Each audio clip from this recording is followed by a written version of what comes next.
Hello, children. My name is Miss Janice.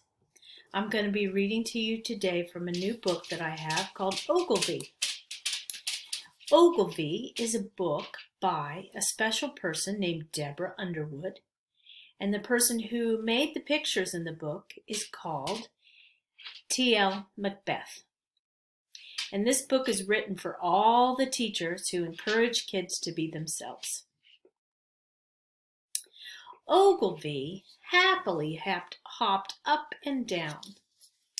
This was Ogilvy's very first day of school in a new town. Ogilvy said, "I'll zip to the park. I'll round down the street. What do they play here? Who will I meet?" Bunnies were drawing and knitting and climbing. A ball game was starting. What a wonderful timing! A great big grin spread across Ogilvy's face. "I love all those things. What a marvelous place!" Ogilvy entered. But why all the staring? A bunny bounced over and said, "What is that you're wearing?" Ogilvy paused and looked down at the clothes. "I'm wearing the thing that I wear, I suppose." "But is it a sweater or is it a dress?" "It matters?" asked Ogilvy. "Goodness, oh yes, for the bunnies in dresses all play ball and knit socks, and the bunnies in sweaters make art and climb rocks." Ogilvy boggled. "Excuse me? But why?" "That's just how it is," the bunny replied. "If this is a sweater, I can't throw a ball?"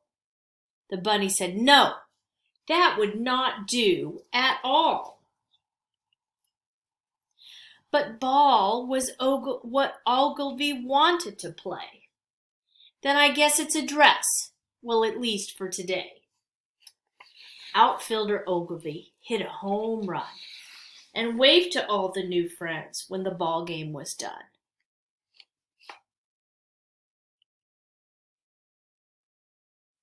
The next morning, Ogilvy wanted to draw.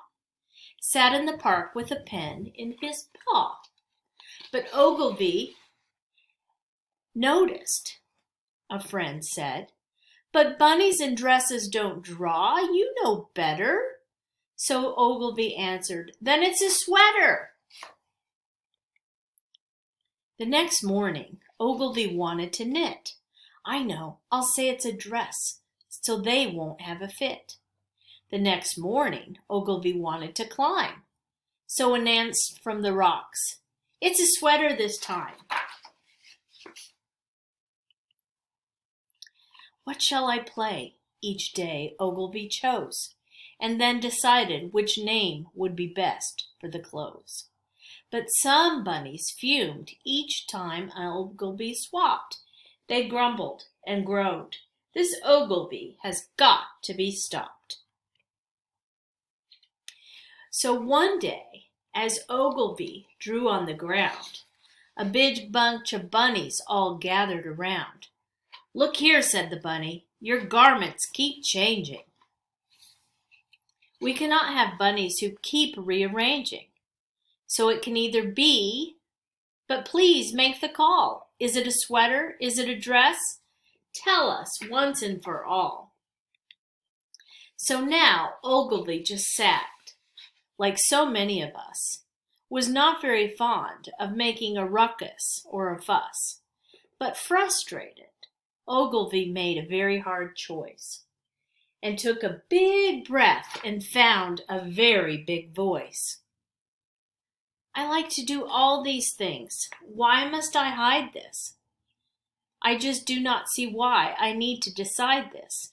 Don't some of you wear sweaters, buns, want to knit socks? Don't some of you who wear dress wearers yearn to climb the rocks?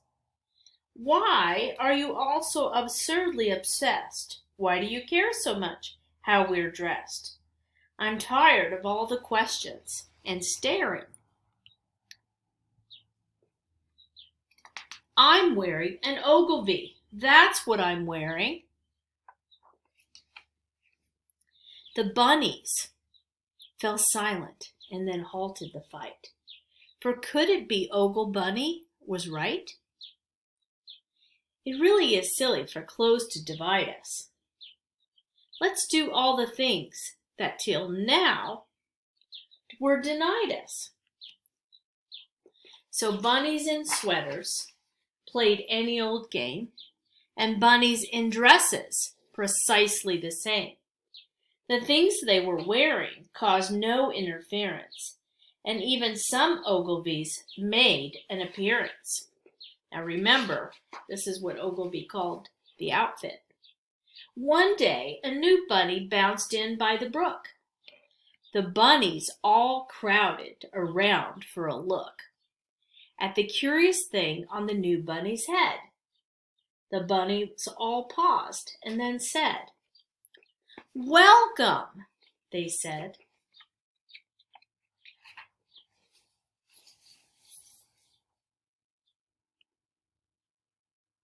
Thank you for listening to this wonderful book about wearing sweaters and wearing dresses and playing with anything you want to play with. The clothes don't make the bunny.